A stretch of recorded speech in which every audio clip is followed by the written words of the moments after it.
Welcome to the Resilient Mindset Podcast, an exciting new podcast by Resilience Queen, Justine Martin.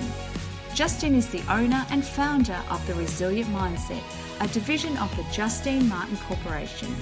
Justine draws on her years of experience and knowledge consulting with clients to develop and sustain a positive mindset. Focused on igniting your passion, purpose and power, follow the Resilience Queen each week as she delves into the mind of her guests, exploring fascinating stories and inspiring journeys. Welcome back, listeners. Today I've got Pamela Millican. She is a mindset, personal development and business coach, as well as a published author of 2 books. Her latest book, Making Broken Beautiful, has recently been adapted to a screenplay and shares part of her childhood life, which was one of abject poverty and abuse. With complete abandonment by her whole family at 15 and a half years old, when she came home to a completely empty house and everyone and everything she owned had been thrown out. Making Broken Beautiful shares her story of growing up with adversity in the first half, with the second half sharing the tools, strategies and techniques that she used to turn that adversity into her source of strength and power. After being abandoned, she lived with friends for a short time and then alone in an attic, living on stolen food and babysat for money until she could get a real job. Making Broken Beautiful has been adapted by a Hollywood producer into a screenplay and has just been requested by a big name to be considered for the screenplay to go all the way to film. She is a champion on many levels, winning the European Wave Ski Championships after surfing for just under a year. During that time, she also won the British, Welsh and Cornish Championships. She played rep netball well into her 50s and was most requested snowboard instructor for 13 years with Mammoth Mountain, California. She won the prestigious Black Diamond Award for outstanding customer service, gained a law degree while working full-time and being a proactive mother of 2 children. Last year, she was awarded Life Coach of the Year by Corporate Vision and was a winner of the Sunny Business Awards. The list goes on. She mountain bikes, skis, snowboards, climbs, runs, surfs, flies helicopters, scuba dives, plays netball, and again, this list goes on. She is a walking, talking example of what you can do and become when you refuse to be defined by others' wounded behaviours. Pamela refuses to let her childhood circumstances be how she lived in the future, nor would she let it define who she became and still does have an amazing life. She works hard and achieves a lot. Right now, she's about to launch her next 6-week Reset Your Personal Development program so that she can share her knowledge, training and personal experiences with the world. She feels that too many people are out there hurting, living a life less than ordinary, and all because all the way they have been or are still being treated by others. She teaches that it does not have to be that way. She wants to bring her story to the world to show everyone who listens they can have the life of their dreams. They can even dare to dream, that you can be given the most horrible, soul-destroying start in life, but what you do with that trauma and pain will determine who and what you become.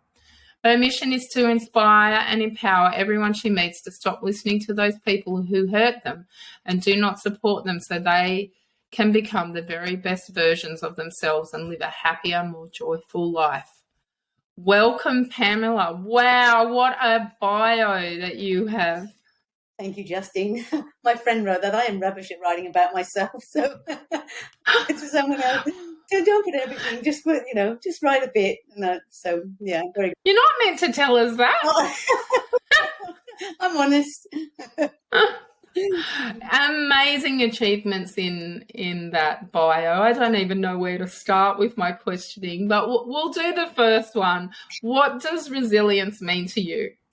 Resilience to me just means the courage to go after what you want, to stop listening to those people that make you feel like you're nothing and that you never will be.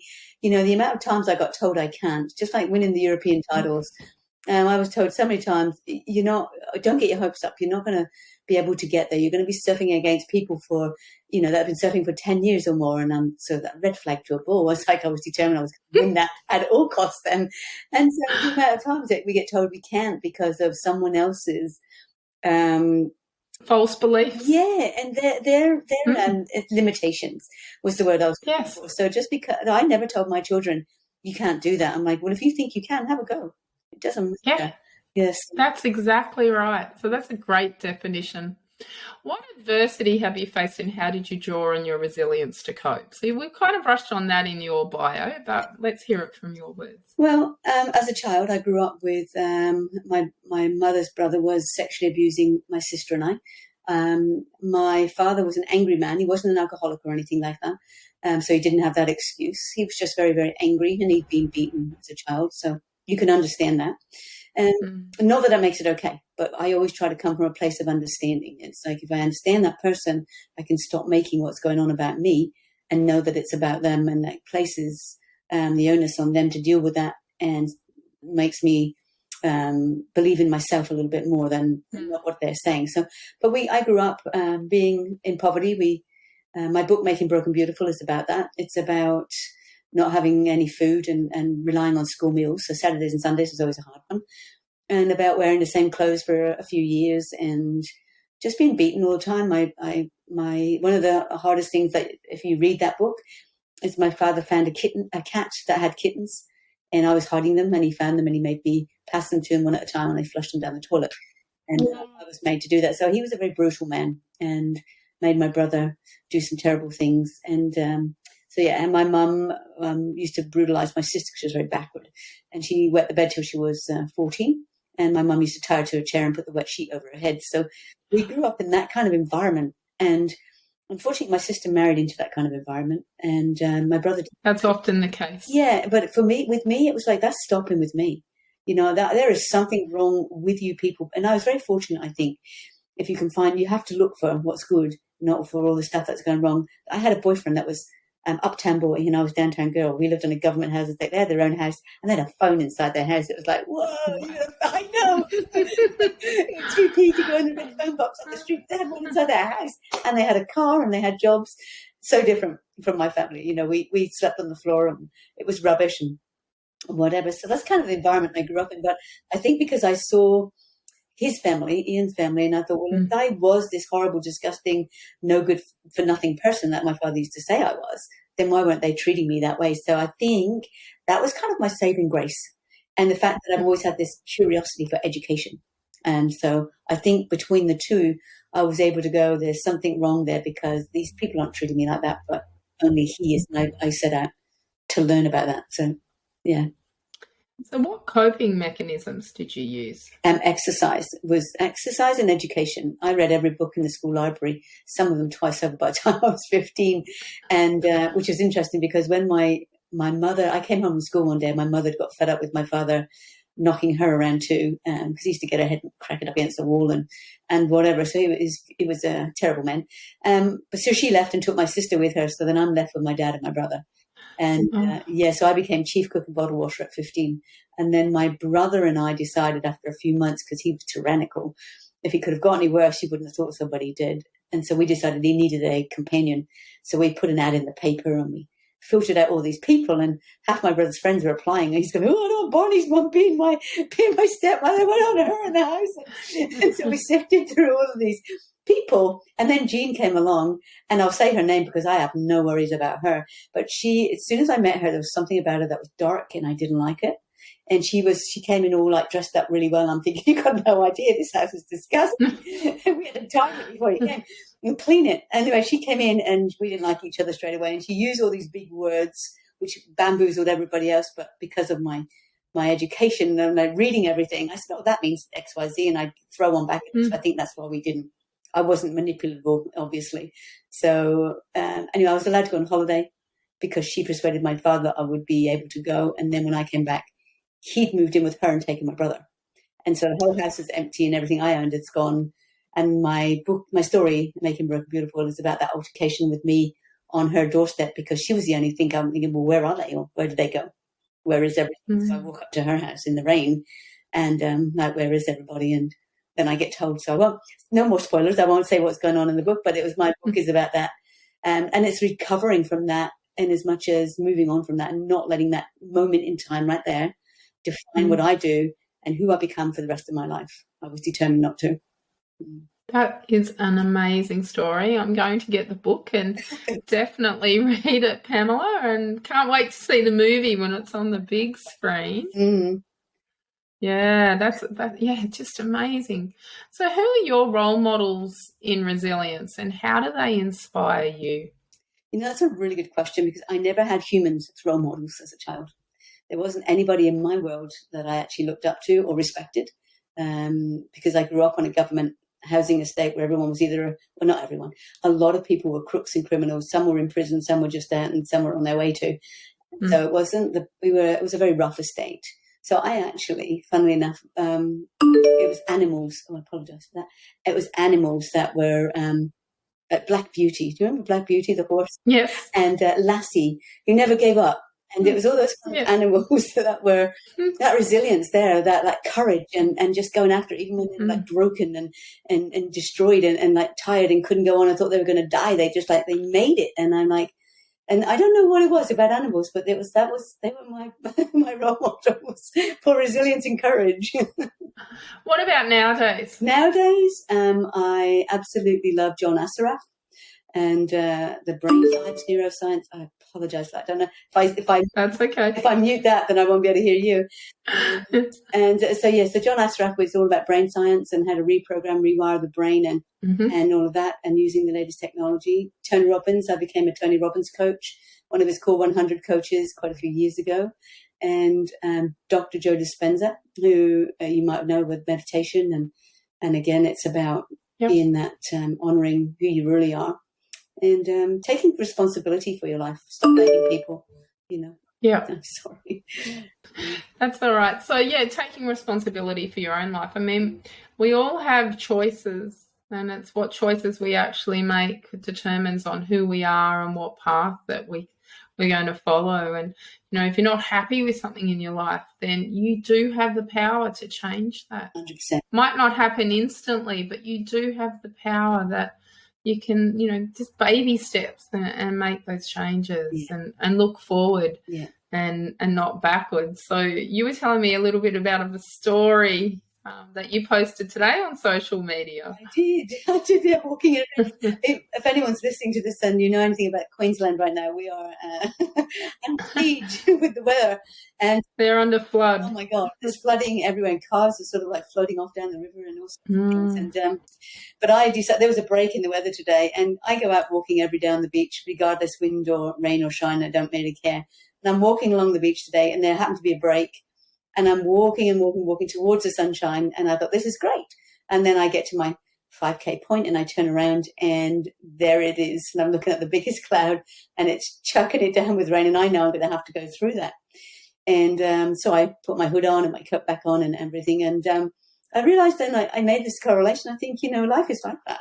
We can keep walking away from the storm and not face it and keep going, but we never grow. We never realize who we are, what we're capable of, or what life is really all about. And we need adversity. It's not fun, but we need it because we don't know how resilient we are or how resourceful we are until we're put into a position where we're made to act. And we become a bit lazy, and we can blame people for this and blame people for that. And we need to just stop blaming and take responsibility. And so when I'm walking into the storm, I just said on my video that this is a bit like life. You can keep walking towards the sun and not face what's behind you, or you can turn around and face it and know that that's temporary. I'm going to go through that storm. It's going to soak me. I'm going to go home with old people white feet because my shoes are going to be soaking wet. I can take all of that off. I can have a shower and put dry clothes on, just like that storm. Sooner or later, it will end. And it'll pass, and everything else will just come back to normal again. The rainbow comes out, and it starts all over again. And life is a cycle like that. And I believe adversity is there not to get you down, not to destroy you, not to make you feel worthless, but to help you dig deep to find out who you really are, what you really believe in. I truly 100% believe that. And the survival of the fittest. Yeah, it's interesting. Yeah, I just think we need it. I think we need it in order to grow.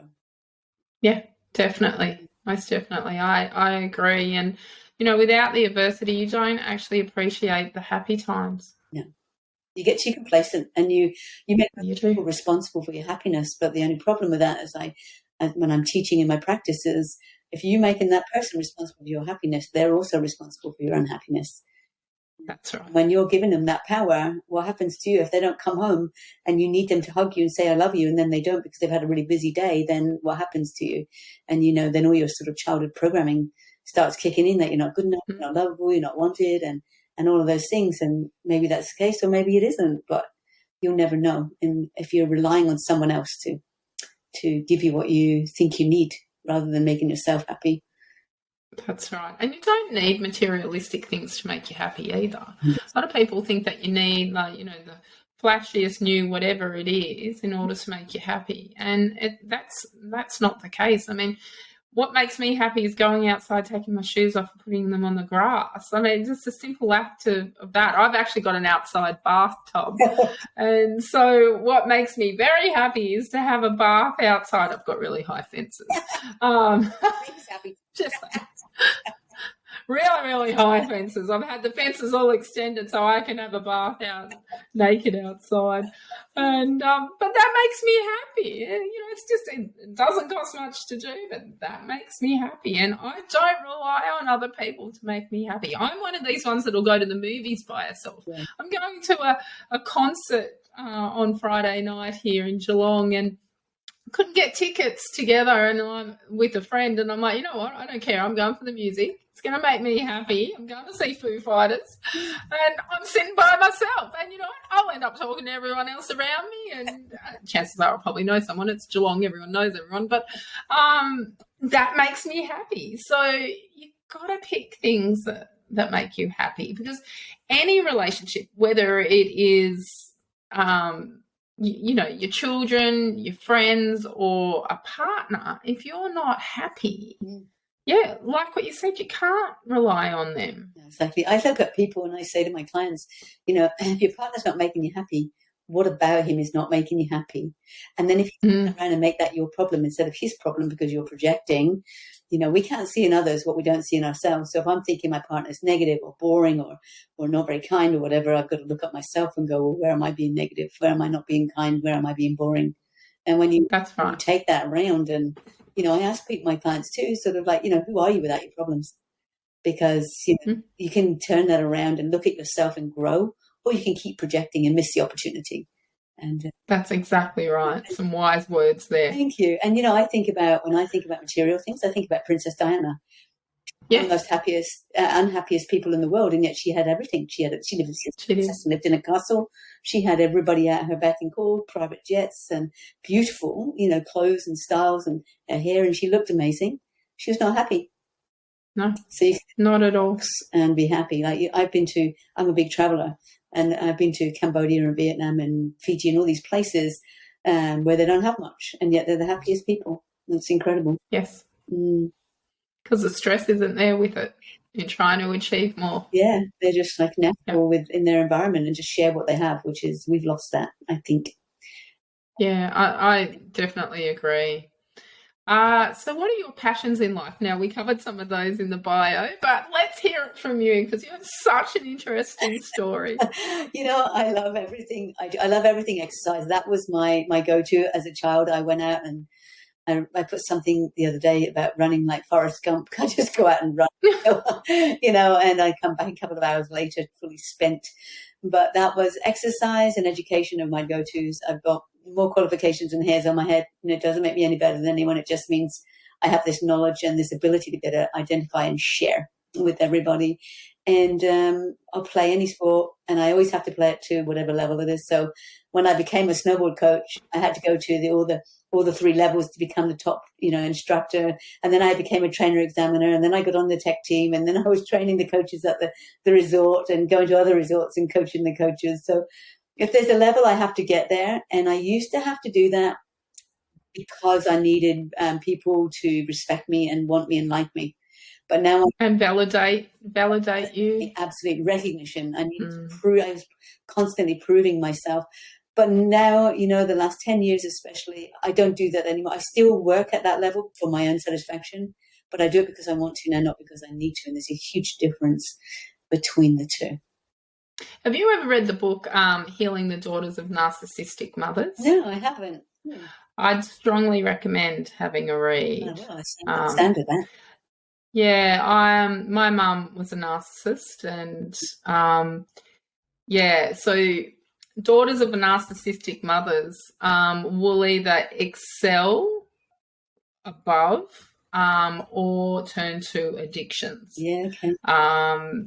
And so I went the other way, and just it was amazing to read this book on, I always thought, my past trauma and the choices that I had then made in life came down to my parents separating and the trauma, of all of that as a child. But it was more my mum being that narcissist and what I'd actually been through with her as a teenager. That very, very interesting book. I will actually put the link in the podcast brief as well for listeners if you are listening to it, but definitely well worth a read for anyone that it answered my questions as to why I'm an overachiever. Yeah.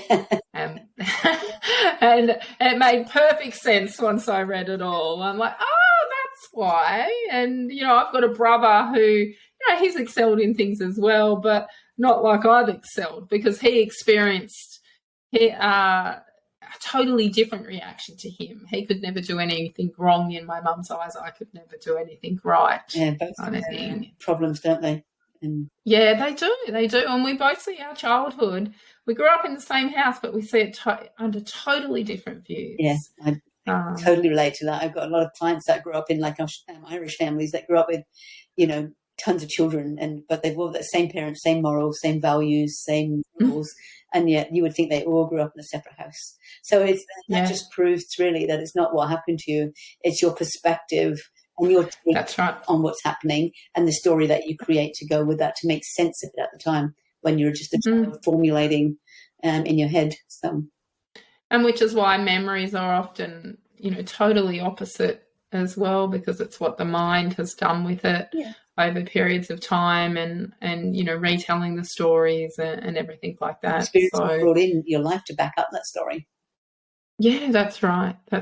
So I've got some quick questions for you now, Pamela. Get me. You don't know about these ones. Oh, I didn't know about the other ones because I didn't get emails. Okay, I'll my seat. Bring it. All right, you ready? Okay. Do you eat pineapple on pizza? I do, and banana. Yes! And banana. Have you tried banana on pizza? No. Okay, now you have to try banana on pizza. Have you ever had a banana, bacon, tasty cheese and barbecue sauce toasted sandwich? Everything except the barbecue sauce. Whack the barbecue sauce on there with the banana and it sets it off. Okay, cool. I'll tell you word for it. Okay, coffee, tea, hot chocolate or wine? Interesting combination. Not all in the same glass. I do like I like white wine, but if I had to choose, I would probably choose tea. I'm English, so we like our tea. So just black tea? White tea, actually. Yeah. White tea? Oh, black tea with milk in. Yes. Gotcha. Yeah. Traditional English tea. Yeah. Your favourite music? Ooh, that's a tricky one. I like everything apart from really heavy rap stuff.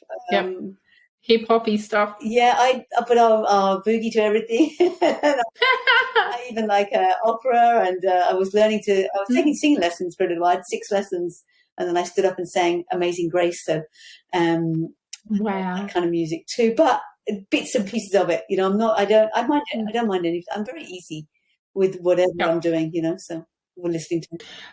What's your favourite food? My favourite food. I love tiramisu. And I've never had it. Oh my God. Banana and pineapples and pizza and tiramisu is your next thing. I want to hear you tell me you've tried that. I can't. I'm allergic to caffeine and lactose. Damn it. Oh, well. That's all right. I haven't had a cup of coffee in 30 years. I'll tell you, it's lovely. I like roast dinners. I like roast potatoes, roast chicken. I'm not a vegetarian person, but I love roast potatoes. I got taught by my boyfriend at the time, his parents, when I was 15, how to cook roast potatoes, that you have to boil the potatoes first and then you roast them, and it makes them all crispy on the outside and all floury on the inside. They're just beautiful. I make what's called squash spuds. Have you ever had squash spuds? No. What is that? So here you go, listeners. Here's one for you. You get your potatoes, the washed potatoes in the jackets. Yeah. And then put them in a microwave container, no water, in the microwave for 10 minutes. And then heat up a tray in the oven with a little bit of olive oil over the bottom. Pop the cooked potatoes in it, and then get a potato masher and squash each one so they end up, about an inch thick, if not thinner. And then drizzle some more olive oil over the top, and I put garlic powder and salt and pepper and sometimes chili flakes, and then put it in the oven and roast them. No way. Oh, my God, they are the bomb. Okay, I need a written recipe for that. And how long? We might put that in the bio as well. I need how long to do in each one, because I'm not much of a cook. In fact, that's 10 minutes in the microwave and half an hour in the oven. There you go. Do that with sweet potatoes? I've got sweet potato. I'm going to do that. Yeah, but leave the skin on them. All right, it's done. If you're doing it with sweet potato, leave them whole. Then cut the sweet potato open and drizzle it with butter and cinnamon and sugar. Oh, that sounds disgusting. I know, but it's the bomb. It is the bomb. Anyway, enough about food. We better get back onto resilience mindset here. Okay, my last question. Do you put the toilet roll forwards or backwards? I want to know what the meaning of that is first before I answer. Well, I put it backwards, actually. You're my first guest that has put it backwards. I did that because with my children, when I used to put it forward, they'd like spin the thing and the thing could spin like this. So I spun it backwards. It's just become a habit. Yeah, I'm one of those OCD people that if I came to your house, I'd be taking it off and spinning it around the other way. Hey, no way. Yeah, I'm like, that's around the wrong way. I can't go to the that toilet roll doing that. It's offensive. I know. And you got to fold the little triangle when you've got guests coming. Oh my goodness. You can't do that when it's backwards. That's true. Anyway, Pamela, I would like to thank you for sharing your time today and your amazing story. Do you have any offers for us? I do, actually, in 2 weeks. Although starting next week, if you jump on the course straight away, I've got a 6-week program that's I took a whole year to write. It's going off into its 3rd release now, where I've had several people take it. I think of about 18 people go through it at the moment. So they had amazing results and have changed their lives completely. And that's called Reset Your Life. It's a 6-week program, and it covers absolutely everything from where you are now to where you want to be. And we unpack why you're still there and what you've tried and how you've not managed to move on yet and what's failed. It's called Reset Your Life. And if you jump on that within the next few days, you get to have the whole of next week training on boundaries and how to set boundaries, where you have boundaries, where you don't have them, how to stop saying yes when you really mean no, self-awareness and self-sabotaging behavior. So there's a whole week of an hour every day of that as a sort of a warm-up lead up to the course, so you can get to know each other and I can get to know you, and I'll keep the groups small so I can give individual feedback, and we open up Google Docs. So that's called Reset Your Life. And if you're interested in that, you can just jump on my website, www.pamelamillican.com/book a call. I think it's dash call. And otherwise, I've also got these books. This one's Making Broken Beautiful, and that's my biography with the tools and strategies at the back. Or I've got Life in Verse, which is a poetry book, and it's got all life's different problems of like not feeling good enough, feeling jealous and being angry and all of those sort of things. And I create a verse and switch it around so you get a different perspective at the end of reading it. So you might go into it thinking I'm jealous, but then it gives you, throughout the whole thing, I teach you throughout the whole poem. And at the end, you come away with a different perspective and you're able to start changing the way you're thinking. So my book's about life's about perspective. So they sound like fantastic books, and again, we'll put the links in the bio for everyone to be able to purchase those. So on Amazon Amazon, yep, cool. Well, thank you so much, Pamela, for your time today. It's been an absolute pleasure having you on the Resilience Mindset podcast. Thank you for inviting me. It's been great. You're welcome. And remember, listeners, stay resilient until next time. We hope you enjoyed the Resilience Mindset podcast. Remember to subscribe to the podcast to get your weekly fix listening to Resilience Queen Justine Martin. Follow Justine on social media at Resilience Mindset or log on to justinemartin.com.au. And until next time, remember, life doesn't get easier or more forgiving. We get stronger and more resilient.